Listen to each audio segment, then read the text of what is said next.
When Women Speak. And New Jersey Poetry Events presents When People Speak. Poetry and conversation with pop-up poetry guests. Your hosts will be Amira, Shabazz, Bilal. And your co-host, James C. Ellerbe.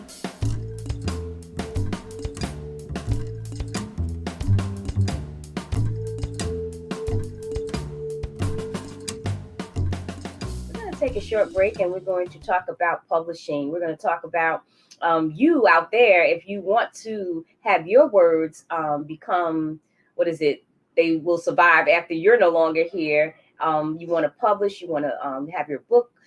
We have some information for you because my co-host, he also has workshops where he will help you accomplish that very thing. So James, let them see what the workshops are about. Put that ad up there, please.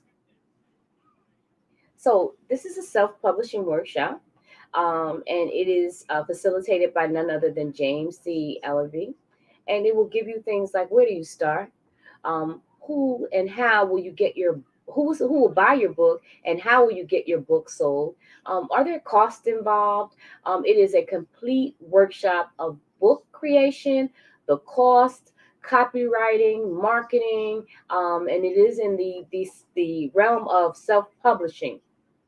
So if you are interested or you would like to learn more about self-publishing, then you could go ahead and contact James C. Ellerbe, and he can be contacted by New Jersey Poetry Events. He's also James C. Ellerbe on Facebook and on Instagram. And he has a couple of other connections as you see in front of you. He has the new LLC info at gmail.com, where you can find everything you need to find out about this self-publishing workshop and sign up for it and be a part of it and get yourself moving in the direction of publication. We're of the utmost talent, the best talent that's out there.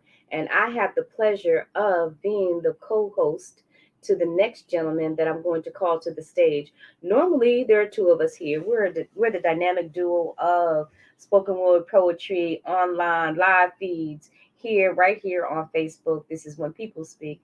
Ladies and gentlemen, I want to bring to the stage my co-host, none other than the artist, the musician, the poet, James C. Ellerbe.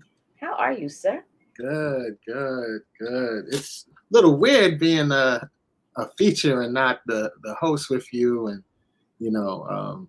definitely sharing in the dialogue with our wonderful pop-up poets. Thanks to all of them for participating in our 1-year anniversary. I can't believe that it's been 1 year, and I'm just happy to be here and happy to share. Yeah, well, I'm happy that you're here. There's a lot that people don't know about you, and that's because you are like the most humblest person that I know. You are very hardworking. There's a lot of things that go on here on When People Speak that people are unaware of what goes on in the background. They may hear me magically or mystery like speaking to this James person. James, can you play that video? James, can you do this or that? And they have no idea of the hard work that you are putting in, whether it is working on getting our guests to appear, lining up the show, getting the technical aspects out of the way. This is a lot of work, and 99.9 of it is done by Mr. James C. Ellerbe. But tonight is his night to not talk about his technical expertise or his co-hosting of When People Speak, but to talk about him as the artist. Now, James. Yes, you are the artist, the writer, the producer, I think, of an album, and I'm calling it an album. I have a hard time calling things album when the albums have been gone since whenever, called Pulsar. Am I correct? That's correct.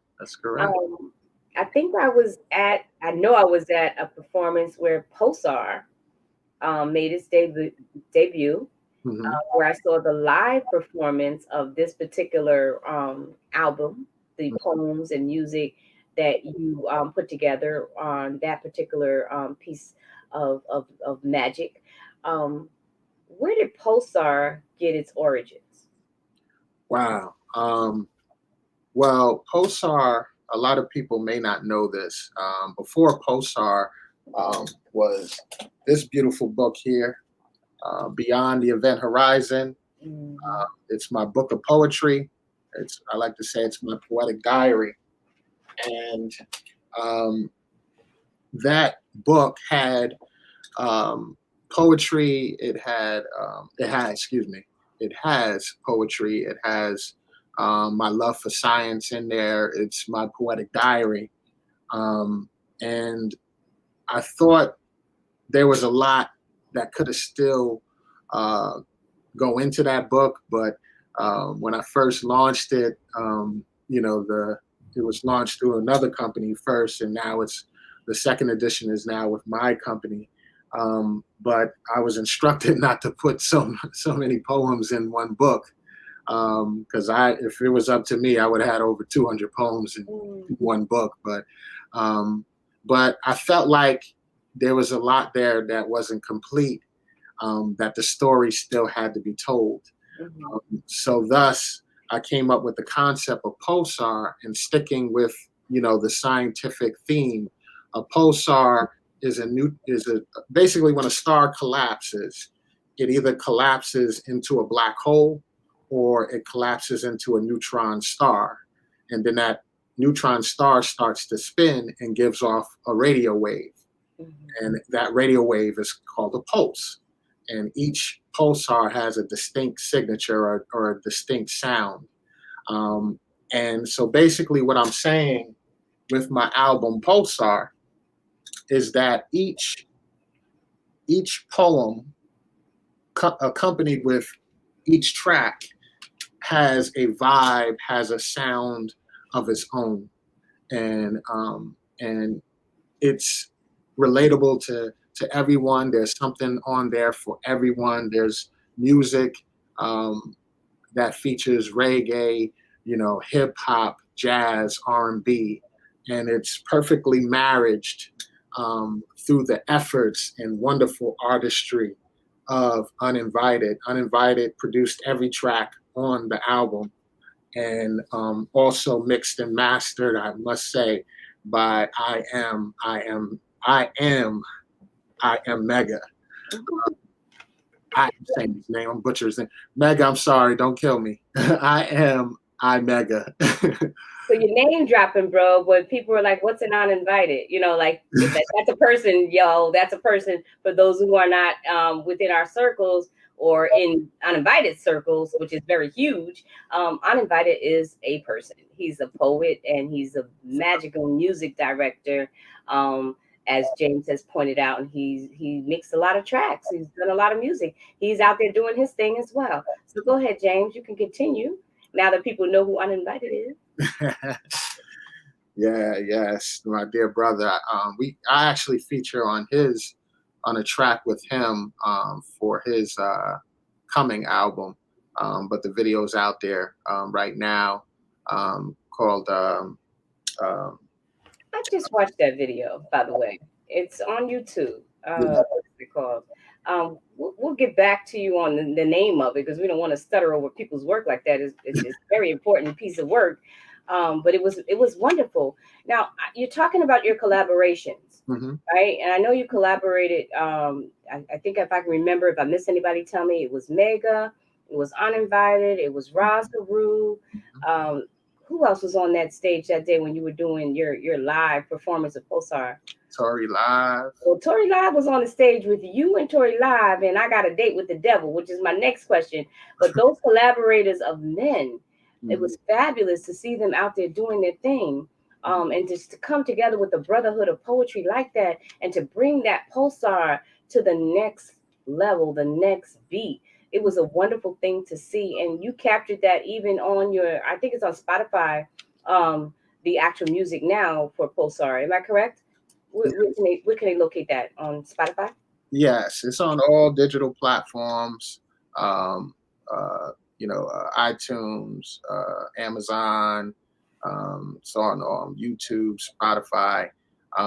But with anything, anytime it's an independent artist, always go to the source, to the artists themselves, and support them, because streaming platforms, unfortunately, only give pennies to the artists. So you can always go to my website, jamescellerbe.com, and just download the digital album from there, and as well as my books, and so my book rather, and so forth. So support independent art. I'm sorry I cut you off. I'm so bad at that. How can I be an interviewer, a host, the host of a show, if I cut people off? I'm so sorry. But before we continue with any more conversation, can we hear some work? Oh, most definitely. Definitely. So how you want to do this? I wanted to. Most people that know me as a poet, they know me as an inspirational poet. They know me as an introspective poet. But I wanted to kind of take it back and dive in to my poetry book once again, Beyond the Event Horizon, and take them to the beginning. When I first started writing poetry, it was more emotional. So that way you can see, my roots and where I started. So this first piece I'm going to do, it's called The Outcast, and it's about me always trying to fit in, but I felt like I never fit in. And this goes to all the outcasts out there. Just know that you're special and you're not alone. So this is The Outcast. I was that no Adidas wearing, no Lee's wearing brother in the past. Sat in the front of class because I always got harassed from my whack sneakers to the clothes on my back, from the things I liked and the things I lacked. I was the kid the girls never said hi to, always had to lie to so my feelings won't get hurt. I was that no name who never had the game, never had the fame, always rolled with the same people. Me, myself, and I. But I was told on the other side of the fence, the grass is not greener. I was that other guy who you passed on by, never offered a ride, laughed when I cried. I was that unnecessary extension who you never paid attention, and whom you always had to mention as the object of ridicule. I didn't like school because I wasn't cool enough. Life was always tough for me to survive. But I was told on the other side of the fence, the grass is not greener. You were the one who never could be found, never was around, skipped town when I needed a helping hand. You was my man. But you never gave a damn about me. You never planned to be my true friend. And in the end, there was no true place you can hide. You took my self-esteem, but you can no longer take my pride. Because now it is you on the other side of the fence, wanting something greener. The Outcast. So that was The Outcast. And my next piece, also one of my early writings. When I was young, I thought I was in love. I thought I really knew what love was all about.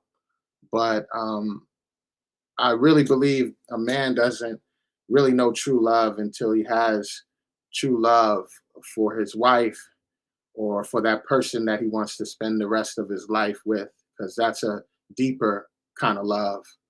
And this is about that. And then about me hopelessly in love, and then me waking up. So the first one, I'm actually going to do two. I'm going to do The Dreamer, and then the second one, The Dreamer Part 2.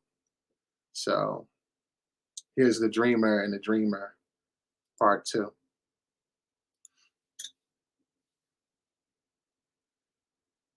I have nothing but a dream. A dream by every passing day will not be achieved. a longing to hold on to the past and fear of losing a blessed future with you, loving you. Many nights I find myself lost in this dream, to forget the wrongs that we committed in the past and live for today. But that dream is not reality. So I keep on dreaming. I keep on dreaming. I keep on dreaming. You know what? F the dream. I want to see the dream go up in flames, and I'm the one to blame for being so naive. You tried to deceive me by thinking you love me, but like a punk, you just shoved me from behind, had me losing my mind over you. So don't call me your boo or even your baby, because you will never be my lady again. So let's not pretend. This is the last time you will use me as your safety net. And tell you the truth, I even regret the sex. You're damn right I'm vexed. Had me wasting my time writing verses and rhymes about our so-called love affair. You don't care about me. You just don't want to be lonely. Night after night, you only call me when you want something. You know that ain't right. Like a fool, I went to your get-togethers and did whatever made you happy, when deep inside, I was the one feeling crappy. But not anymore. Out of all the apples that I had, you're rotten to the core, and I don't have time for the snakes. I think it's time for you to get yourself together, at least for your own sake, because you don't have to do nothing for me. You told me you would love me forever. Forever, ever? Forever, ever? But that was a fallacy. See, I was once a dreamer, but I had to wake up to reality. The dreamer too. Time to wake up. And so I'll do this next piece, keeping to the subject of relationships. I find sometimes we get into relationships, especially men, get into relationships for the wrong reasons. And it's kind of like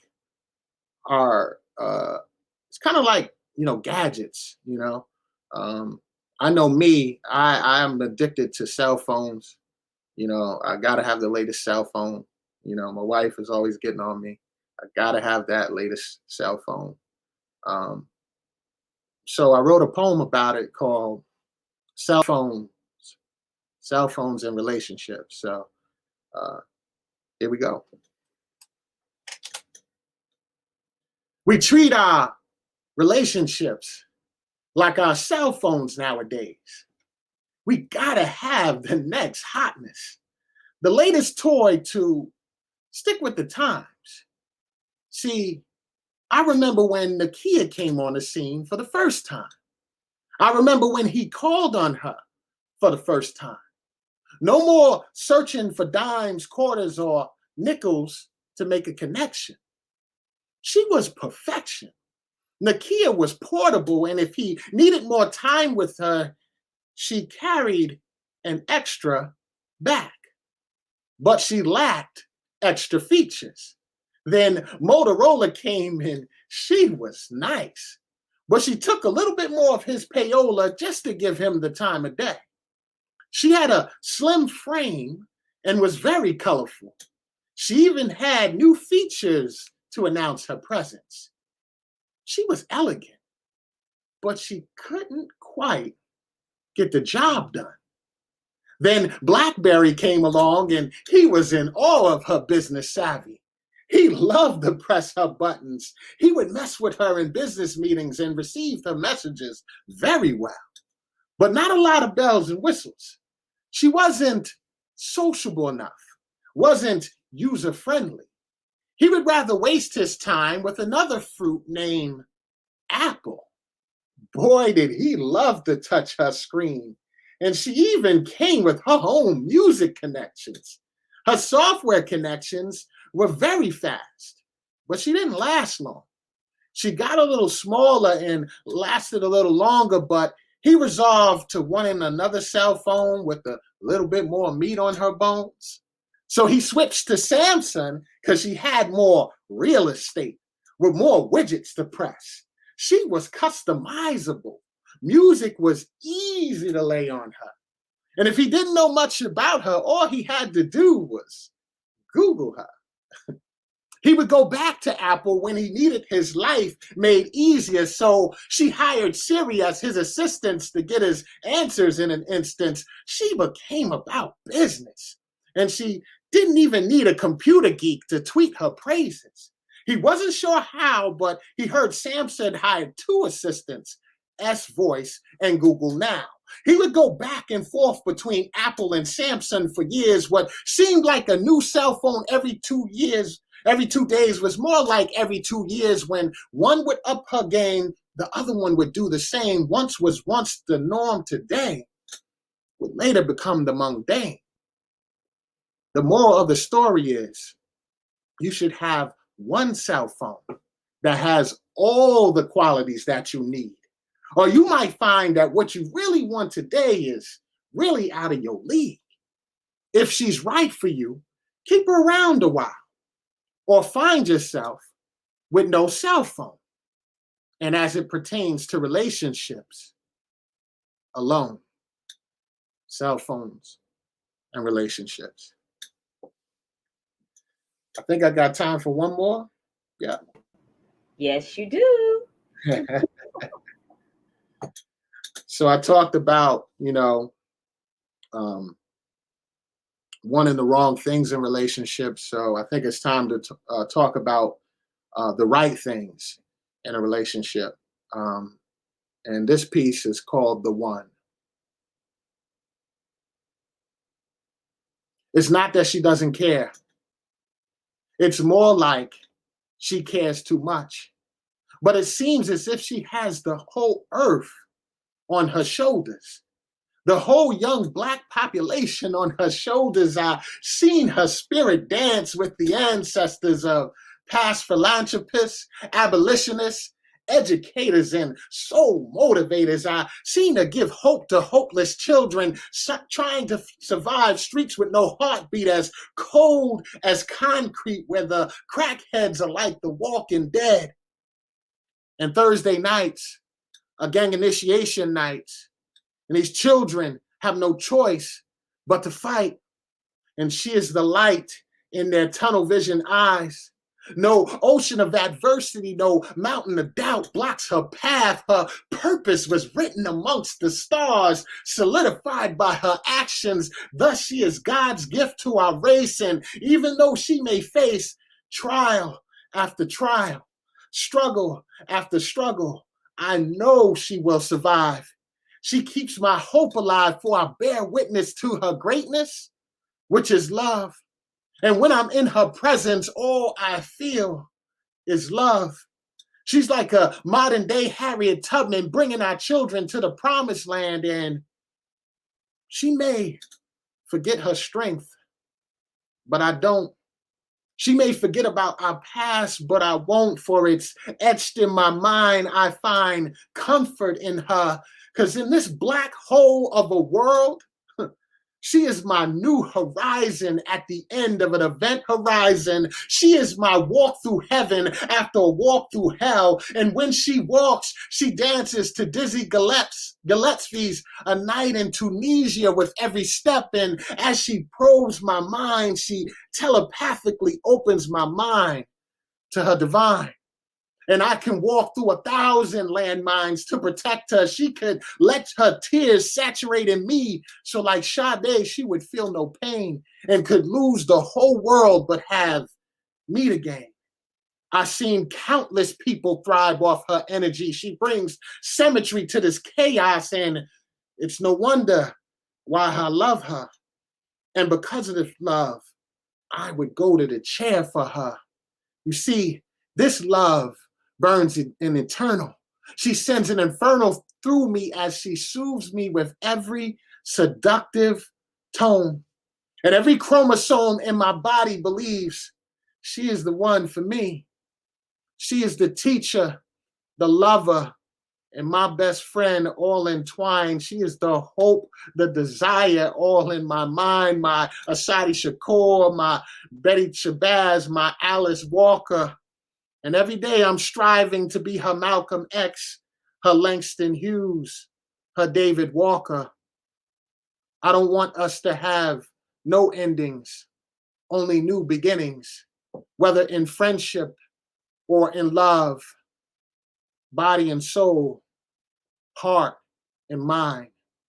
We will always be inseparable. Thank you. You got the ladies out there jumping off of the live stream. Talk about, look at James leaning into this piece. Fire, fire, fire, snap, snap, snap. She may forget her strength, but I sure won't. These are the comments that are going out there, and Positive is like blowing up the stream more than anybody. She's out there. Yes, that's your number one fan. Mega says snap, snap, snap. Shelly is clapping her head off. The jazz poet Shelly.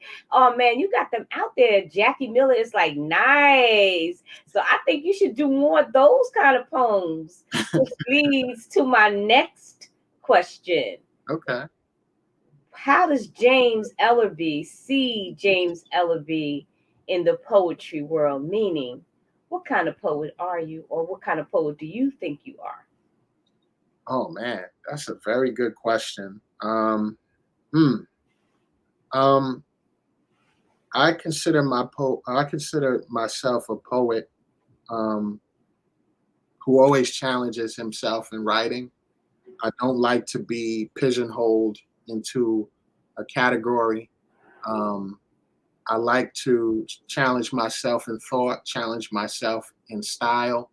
I draw back to a lot of the great poets. I mentioned, Langston Hughes, Paul Laurence Dunbar, of course, our beloved, Maya Angelou, and, some of the greats, even now, Nikki Giovanni, Sonia Sanchez.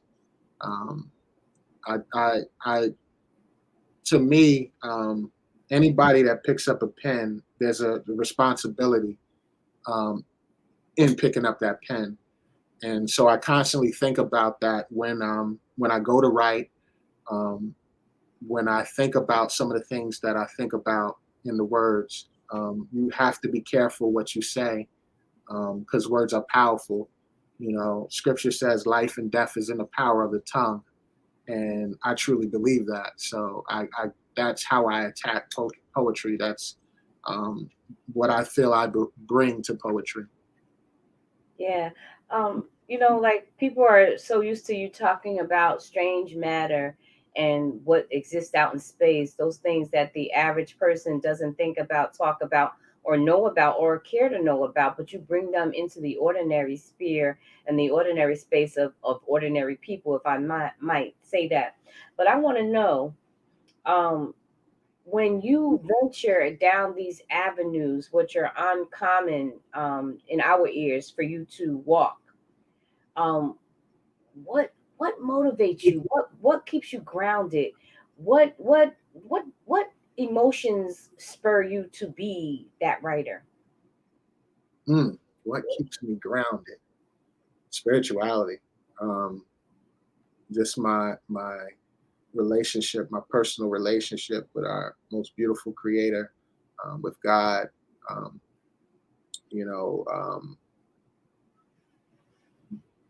I like that's the driving force through me. I believe that was the gift given to me, was poetry. And I talk about this in my book, about what it means to me, to make sure, whatever I do, first of all, you gotta always keep God in the center. And that helps ground you in anything that you do and anything that you pursue. It's so important. And so that's what helps me from going off the rails. And just in life in general, it just helps me keep my peace, keep my sanity, Well, I'm in agreement with some of the posts that are out there. That was a great answer.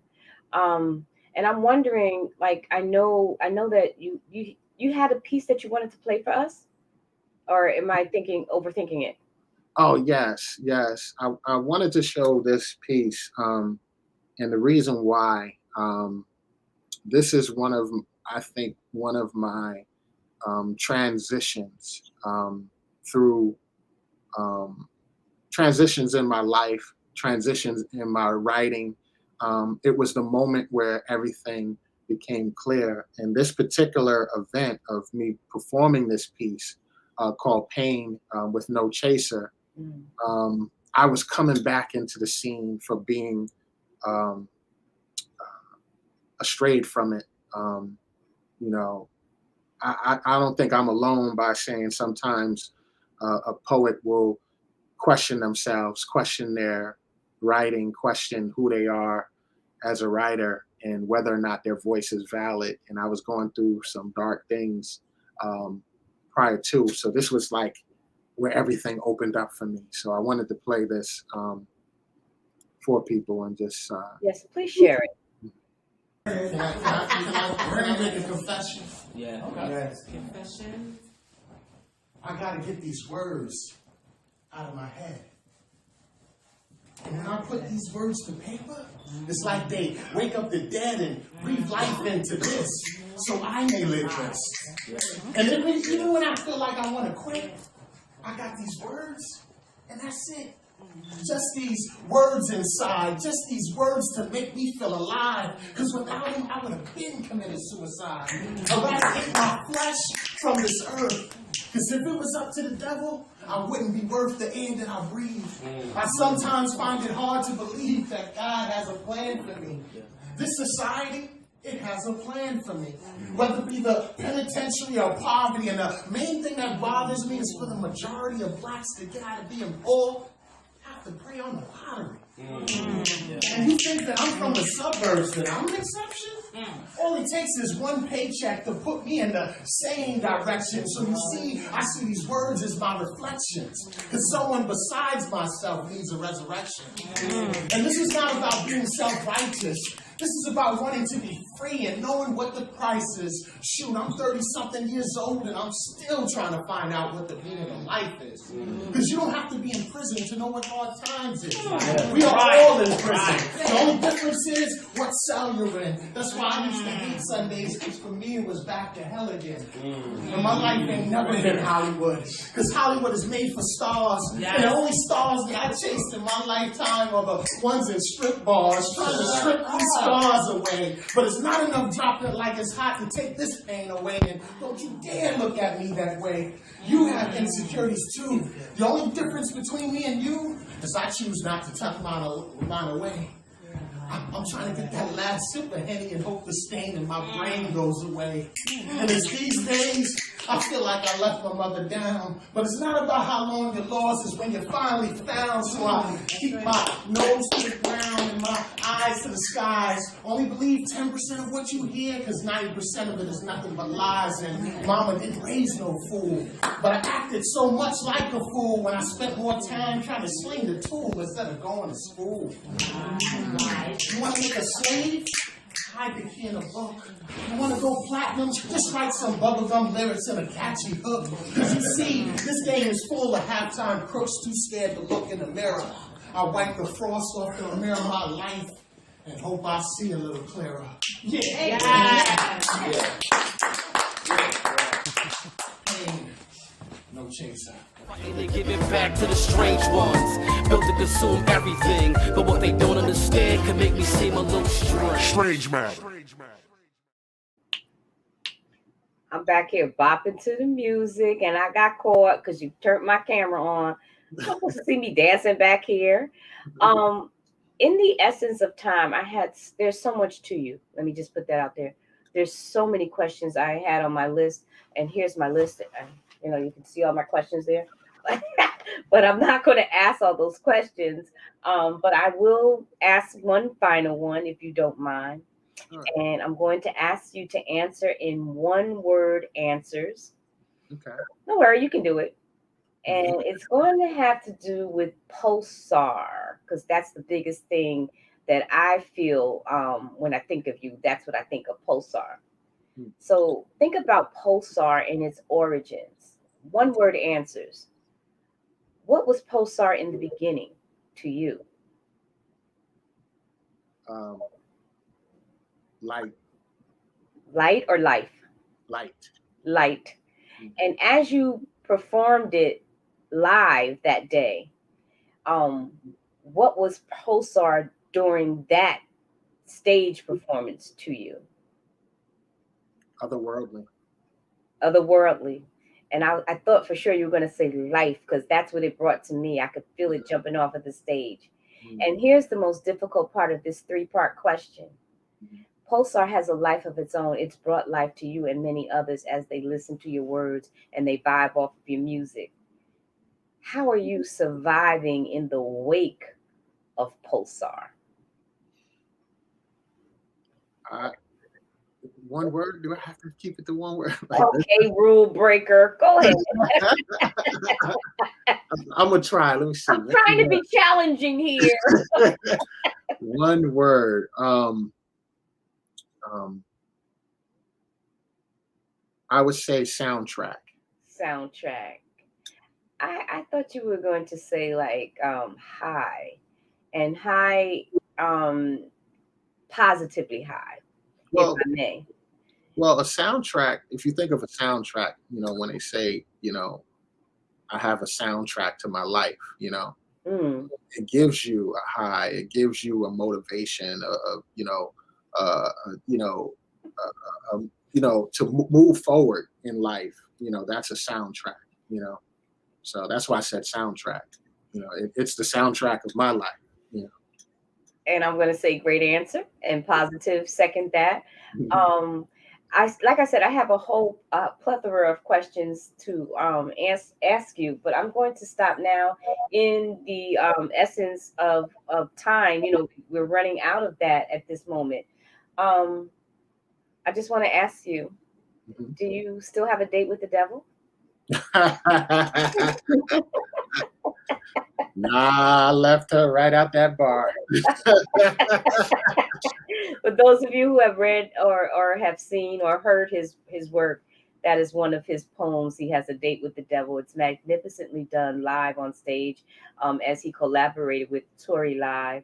And on his way out, I'm going to ask James. I said it was only one more question, but James, if you could collaborate with anybody, living or dead, at this moment in time in your career, who would that one person be?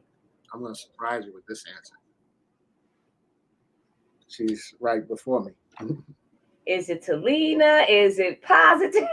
She's being humble now. Now I'm trying to, how people give you a compliment, you're trying to blow it away because you really want to be in that space. Honestly, you're my favorite poet in this day and age. There's so much gravity in your pen. And I always say this, you're definitely a modern day griot, and a so necessary voice in our community and just in poetry in general. So, to me, it's just a matter of time before we pen a piece of art together, Well, I love that answer. I think it was a great answer. It certainly made me feel very, very good. And I wish that one day we would get together, either on a podcast show, and just talk this whole thing out, because you are an amazing person. And people out there really don't know the genuine, the artistry, the beautiful heart, the beautiful spirit, the soul that James C. Ellerbe has. But I'm going to be the first person to say it, that he is one of the most genuine people that I know, and especially in the poetry circles, that's hard to find. So I'm thankful, I'm grateful, and I would ask that you not change that aspect of your character. It is seen, brother, it is seen. Maybe not often said, spoken, but it is definitely seen and felt by others who are around you. And thank you for being a feature on May's edition of When People Speak. Thank you. Promote your business live on When People Speak. Our promo videos are 35 seconds. They're ran for 3 shows, and it's a good way to grow your business, support our platform at a low promotion fee. And remember, your business matters. And you can do that by emailing us at whenpeoplespeak@gmail.com. So support When People Speak. Be a sponsor. Be part of the family. We know you're enjoying the show so far, and this is how you can show your support of When People Speak. You can donate now at Cash App, $Amira Shabazz. So support the artist, support the platform.